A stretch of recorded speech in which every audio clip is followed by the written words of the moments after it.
नमस्कार, बहुत स्वागत है आपका। सत्ता का महासंग्राम देख रहे हैं आप। मैं हूं रीनू। थोड़ी ही देर में प्रधानमंत्री मोदी की जनसभा होने वाली है, जहां मुरैना में प्रधानमंत्री मोदी की चुनावी सभा होगी। पुलिस परेड ग्राउंड में जनसभा को संबोधित करेंगे प्रधानमंत्री नरेंद्र मोदी और थोड़ी ही देर में पहुंचेंगे मुरैना, जहां पर एक विशाल जनसभा को प्रधानमंत्री संबोधित करने वाले हैं। और जाहिर सी बात है कि इस बार भी उनके निशाने पर कांग्रेस रहने वाली है, क्योंकि आपने कल का दिन देखा जब प्रधानमंत्री तमाम मंचों से कांग्रेस पर प्रहार करते हुए नजर आए हैं। और इस दौरान एक खास बात यह भी देखने को मिली कि जहां जहां पर पीएम की जनसभा थी या फिर मेगा रोड शो था, वहां पर भारी संख्या में लोग पहुंच रहे थे उनको सुनने के लिए, उनको देखने के लिए, उनको विचारों को सुनने के लिए। और अब महासंग्राम 2024 की आज एक और तस्वीर आपको मुरैना से देखने को मिलेगी, जब प्रधानमंत्री चुनावी हुंकार भरते हुए नजर आएंगे और पुलिस परेड ग्राउंड में एक विशाल जनसभा को संबोधित करेंगे। तैयारियां देखिए आप, जबरदस्त तैयारियां की गई हैं, बड़े बड़े कटआउट्स लगा दिए गए हैं। और ये जो तस्वीर आप देख पा रहे हैं, कल देर रात भोपाल की तस्वीरें आपको दिखाई जा रही हैं, जब मेगा रोड शो में वे शामिल हुए थे और इस दौरान मुख्यमंत्री डॉक्टर मोहन यादव भी उनके साथ मौजूद रहे। तो लगातार अब मुरैना में देखिए कि आप, ये भी हाई प्रोफाइल सीट है लोकसभा की रण की, जहां पर शिव मंगल सिंह तोमर बीजेपी के उम्मीदवार हैं, सत्यपाल सिंह कांग्रेस के उम्मीदवार हैं। और चलिए सीधे रुक करेंगे, संवाददाता अमित जुड़ गए हैं। अमित, आज प्रधानमंत्री नरेंद्र मोदी यहां पर विशाल जनसभा को संबोधित करने वाले हैं, कैसी तैयारियां देखी जा रही वहां पर? सभी लोगों से मांगना है, मैं अपने देखिए, बिल्कुल रेनू, आपने ठीक कहा कि आज प्रधानमंत्री नरेंद्र मोदी चंबल में हुंकार भरेंगे और एक चुनावी आम सभा को संबोधित करेंगे। मैं इस समय पुलिस परेड ग्राउंड में मौजूद हूँ। मेरे पीछे आप देख सकते हैं जिस तरीके से पूरी तैयारियां हैं वो पूरी कर ली गई हैं। जो पीएम के आगमन का इंतजार हो रहा है और केंद्रीय उड्डयन मंत्री ज्योतिरादित्य सिंधिया मंच पर पहुंच चुके हैं और प्रदेश सरकार के कृषि मंत्री ऐदल सिंह कंसाना सहित तमाम ऐसे लोग हैं जो मंच पर पहुंच चुके हैं। अब सिर्फ इंतजार है तो पीएम के आगमन का इंतजार है। दूसरी ओर देखा जाए तो काफिला भी जो पीएम की सभा को सुनने के लिए लोग आए हैं वो भी मौजूद हैं। लेकिन सबसे बड़ी बात यह है कि ये हाई प्रोफाइल सीट इसलिए मानी जाती है कि लगभग 3 दशक से इस पे बीजेपी का कब्जा है। और अब जो बीजेपी के सामने यानी शिवमंगल सिंह तोमर जो बीजेपी के प्रत्याशी हैं उनके सामने भी हैं, तो बीजेपी के ही जो बागी लोग हैं वो हैं। क्योंकि जिस तरीके से जो सतपाल सिंह सिकरवार की बात की जाए तो वो बीजेपी से सुमावली के विधायक हुआ करते थे, उसके बाद 2013 में विधायक बने और अब वह कांग्रेस में शामिल हुए और लोकसभा से कांग्रेस के उम्मीदवार हैं। जी बिल्कुल। और जाहिर सी बात है कि अपने गढ़ को बचाए रखने की भरपूर कोशिश बीजेपी की रहने वाली है। ताबड़तोड़ चुनावी प्रचार प्रसार यहां पर हुए हैं, लेकिन जब प्रधानमंत्री किसी एक जगह पर कोई भी संदेश देते हैं या जनसभा करते हैं तो उसकी गूंज आसपास के तमाम जिलों में भी सुनाई देती है, अमित। और यह भी माना जा रहा है कि जाहिर सी बात है, जैसे कल का हमने दिन देखा है, प्रधानमंत्री के निशाने पर कांग्रेस रही है। बहुत बड़ा मुद्दा है उनका जो मैनिफेस्टो में जांच कराए जाने की जो बात कही गई है। एक बार फिर से चुनावी हुंकार के साथ साथ कांग्रेस रहेगी आड़े हाथों।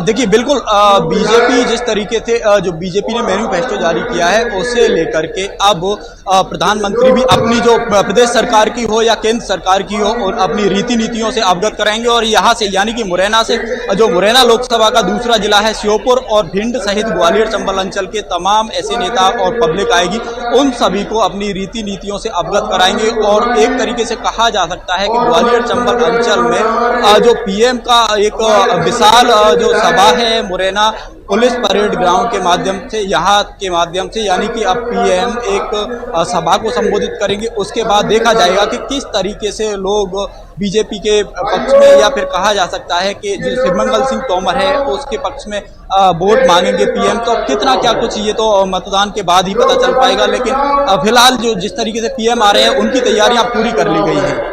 जी बिल्कुल, तैयारियां पूरी कर ली गई हैं और आप लगातार नजर बना के रखें अमित। आपसे आगे भी जानकारी लेते रहेंगे, तस्वीरें भी दिखाएंगे दर्शकों को। तो बस थोड़ी ही देर का इंतजार है और लगातार वहां पर जो पब्लिक है उनके आने का सिलसिला शुरू हो चुका है। प्रधानमंत्री का बस इंतजार है, बाकी सभी दिग्गज वहां पर पहुंच चुके हैं। और अब चूंकि पुलिस परेड ग्राउंड में ये पूरी जनसभा होनी है इस लिहाज से तैयारियां जोरों शोरों से की गई हैं। वहीं दूसरी तरफ सीएम डॉक्टर मोहन यादव आज तूफानी प्रचार करने जा रहे हैं। इंदौर और रतलाम में करेंगे चुनावी जनसभा। इंदौर में पार्टी प्रत्याशी के नामांकन में शामिल होंगे और रतलाम के झाबुआ में नामांकन रैली में शामिल होंगे सीएम डॉक्टर मोहन यादव। और ये 2 जगहों पर चुनावी प्रचार प्रसार होगा, जहां पर आप देखेंगे कि बीजेपी प्रत्याशी के पक्ष में वोट की अपील होगी और लगातार सीएम ताबड़तोड़ सभाएं करते हुए नजर आ रहे हैं।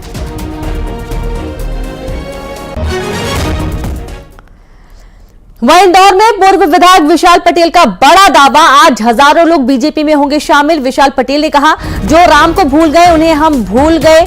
विशाल पटेल का यह बड़ा बयान है। यह अब तक की सबसे बड़ी ज्वाइनिंग होने जा रही है, यानी कि यह बात स्पष्ट है कि आज एक बड़ी संख्या होगी जो बीजेपी ज्वाइन करने के लिए तैयार है और आज बीजेपी ज्वाइन करती हुई नजर आने वाली है।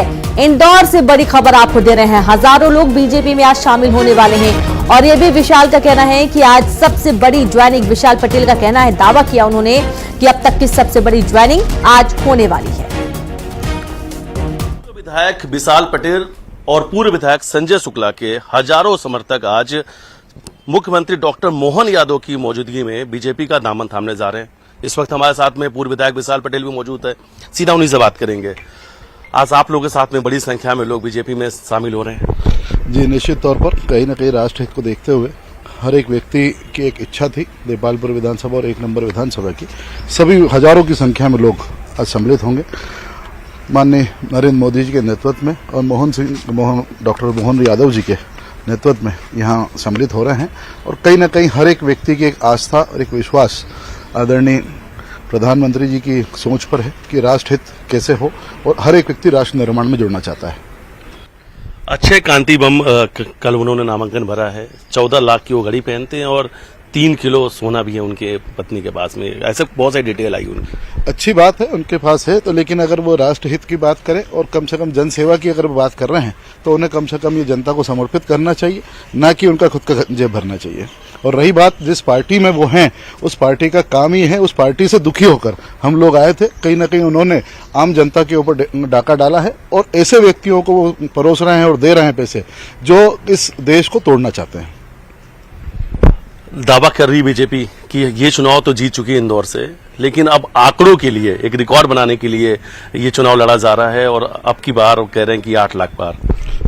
समय के पहले बोलना ज्यादा अच्छा नहीं, लेकिन निश्चित तौर पर रिजल्ट बताएगा। और मैं तो ये कहूंगा कि पूरा विश्वास है इस जनता के ऊपर, इस इंदौर शहर के ऊपर और संपूर्ण समूचे मध्य प्रदेश के अंदर 29 की 29 सीटें भाजपा जीतने वाली है। एक आखिरी सवाल, छिंदवाड़ा सीट जीत रहे हैं कि है मुश्किलों में? कहीं न कहीं एक आत्मविश्वास भाजपा परिवार में बहुत सारे लोग सम्मिलित हुए हैं जो आज तक एक पटवा जी के टाइम पे 1996 में उस समय जीती थी और इस बार फिर जीतेंगे। कमलनाथ को हराने जा रही है बीजेपी और छिंदवाड़ा के साथ 29 सीट बीजेपी मध्य प्रदेश में जीतने जा रही है, बड़ा दावा किया है पूर्व विधायक विशाल पटेल ने। वीडियो जर्नलिस्ट संजय बुआ के साथ मिथिलेश गुप्ता, न्यूज 18 इंदौर। वहीं कल टीकमगढ़ में होने वाली वोटिंग के लिए मतदान दल रवाना हो रहे हैं। मतदान दलों को मतदान से संबंधित सामग्री दी जा रही है। लोकसभा सीट के 2077 मतदान केंद्रों पर कल वोटिंग होने जा रही है और मतदान केंद्रों पर 2745 विशेष पुलिस बल को तैनात किया गया है। लोकसभा सीट पर कुल 18 लाख 1 करोड़ 82 लाख कम तना को हो जाओ 1 मिनट बहन जी, माफ कीजिएगा 18 लाख 26,585 वोटर्स हैं जो कल अपने मताधिकार का प्रयोग करेंगे। Thank you. कम तना को हो जाओ 1 मिनट बहन जी। अतिथि शिक्षक में है। अच्छा, ड्यूटी लगी है आप? हाँ। किस उसमें लगी है, कहाँ पे? विशेष पुलिस अधिकारी टीकमगढ़ विधानसभा में। तो आप अपने बच्चे को लेके साथ में आई? जी। क्यों, और कोई नहीं है? नहीं, अब घर पे कोई नहीं था तो कहाँ छोड़ के आते। तो बच्चे की भी देखभाल करेंगे, ड्यूटी भी करेंगे? बिल्कुल। तो कैसा लग रहा है इस बार ड्यूटी करते? ठीक है, ठीक लग रहा है, बढ़िया है। तो आपका छोटा बच्चा है तो आपने बोला नहीं था कि ड्यूटी कटे? हाँ, लेकिन कटी नहीं है उसमें। अच्छा, तो आपने मतलब ड्यूटी बच्चे के साथ करें? हाँ। और अब आपको दमोह की तस्वीरें दिखाते हैं, जहां कल दूसरे चरण के चुनाव से पहले आज पोलिंग पार्टियों को रवाना किया गया और इसके लिए बाकायदा जिला मुख्यालय के पॉलिटेक्निक कॉलेज में कैंप लगाया गया और मतदान दल को वोटिंग में इस्तेमाल होने वाली सामानों को देर तक देकर रवाना किया गया। बता दें कि अब तक जिले के 4 विधानसभा के लिए दल को रवाना किया जा चुका है। अब इन दलों पर स्वच्छ मतदान कराने की जिम्मेदारी है।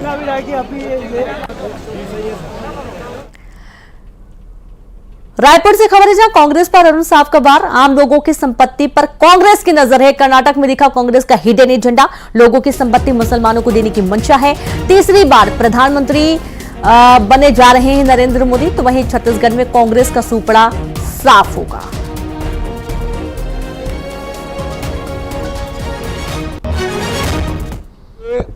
कांग्रेस पार्टी का घोषणा पत्र और उनका हिडन एजेंडा निकलकर बाहर आया है। लोगों की संपत्ति पर कब्जा करने का, लोगों की संपत्ति पर नजर है। जिस प्रकार से पिछड़ा वर्ग के आरक्षण को मुसलमानों को देने की योजना बनाई है कांग्रेस पार्टी ने, ये सबके सामने खुलासा हो गया है। जैसा कर्नाटक में इन्होंने किया है पिछड़ा वर्ग के लिए, तो आज ये देश और प्रदेश की जनता के सामने आ गया है और इसलिए कांग्रेस पार्टी को देश और प्रदेश की जनता बुरी तरह से सबक सिखाने वाली है कि कांग्रेस पर लगातार बीजेपी हमलावर है। और आपने सुना अरुण साहब का भी बयान, जब उनका ये कहना है कि लोगों की संपत्ति मुसलमानों को दे देंगे और कांग्रेस का जो हिडन एजेंडा है वो स्पष्ट हो चुका है।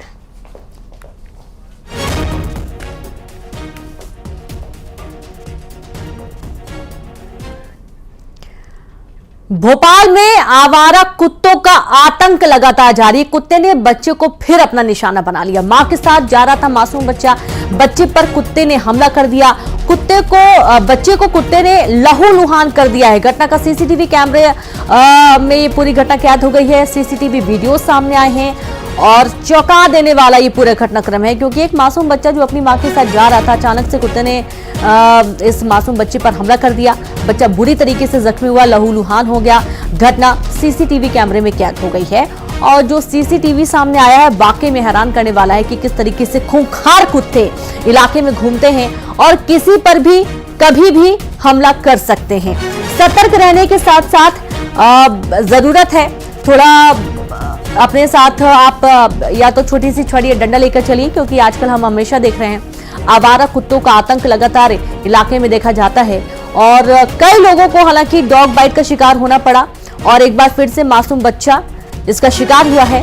जब एक मासूम बच्चा अपनी मां के साथ जा रहा था, कुत्तों ने हमला कर दिया और इनके हमले में एक बच्चा जख्मी हो गया है। देखिए किस तरीके से मां पीछे पीछे दौड़ी बच्चे को बचाने के लिए, लेकिन कुत्ते ने जिस तरीके से हमला किया उस पर बच्चा जख्मी हुआ और पीछे से एक और बच्चा आया जिस पर भी बच्ची पर हमला कुत्ते ने किया है।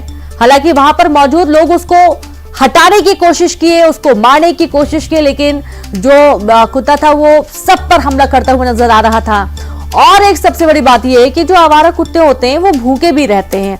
हर तरीके से देखा जाए तो कहीं ना कहीं ऐसी स्थिति बनती भी इसलिए है कि कुत्ते बहुत भूखे रहते हैं और उनको जो अपना आसान शिकार नजर आता है उस पर वे हमला कर देते हैं और ऐसी कुछ स्थिति यहां पर भी बनती आ रही है। जो मासूम बच्चे थे उस पर कुत्ते ने पहले हमला किया और घसीटता हुआ दूर तक ले गया। जैसे ही मां पीछे से दौड़ी उसको कुत्ते ने छोड़ा और पीछे एक मासूम बच्ची पर उसने झपट्टा मार दिया। ये देखिए एक साथ 2 मासूम बच्चों पर कुत्ते का हमला और जब लोगों ने उसे मारकर डराने की कोशिश की तो उन पर भी झपट्टा मारता हुआ ये कुत्ता नजर आया है। और जाहिर सी बात है कि देखकर स्थिति पता चल रही कि कुत्ता कितना भूखा होगा और शायद भूख के कारण भी कुत्ते इंसानों पर हमला कर रहे हैं। तो जरूरत है नगर निगम को अलर्ट रहने की कि या तो इन्हें उचित भोजन मिले, अलग से इन्हें रखा जाए, अलग जगहों पर इन्हें रखा जाए और इस तरीके से डॉग बाइट के अगर शिकार होंगे लोग तो जाहिर सी बात है कि इन्फेक्शन भी फैलेगा और जान भी जा चुकी है कई लोगों की। संवाददाता शैलेंद्र भदौरिया जुड़ गए। शैलेंद्र, बहुत गंभीर मुद्दा है ये, इस पर विचार करने की सख्त जरूरत है। पहली बात तो आवारा कुत्तों का आतंक कि लोग इससे परेशान है, बच्चों पर हमला हो रहा है, पहले भी हमने कई बार खबरें साझा की हैं, लोगों की जान गई है।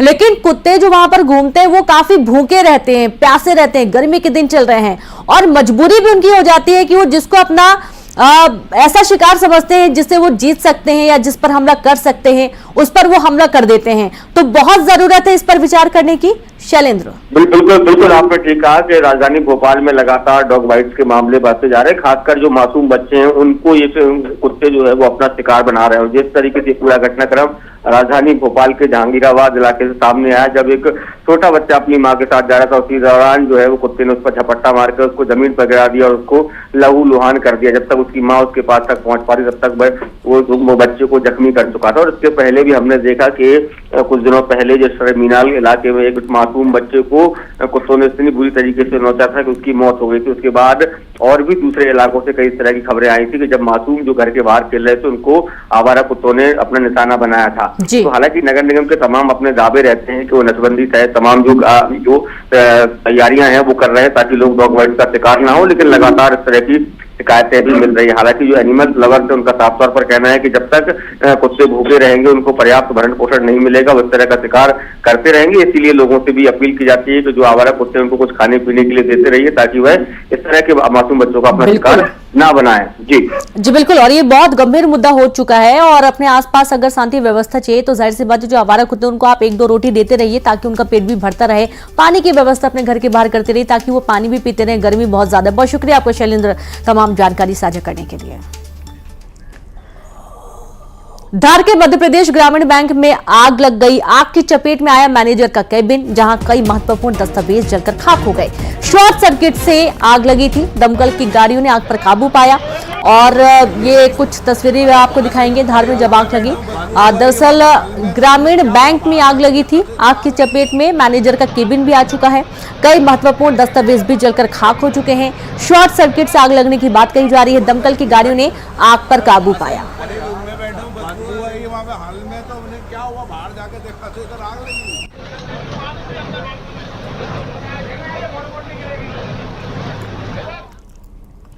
और अब बात उस सेगमेंट की जिसमें वोटर बोलेगा, नेताओं के सामने अपने मन का भेद खोलेगा, बात करेगा चुनाव के बारे में, उम्मीदवार के बारे में, मुद्दों के बारे में और रखेगा अपनी बेबाक राय। खास बात यह कि इसमें हम वोटर का नाम, उसका पता बताएंगे, उसका संदेश भी सुनाएंगे।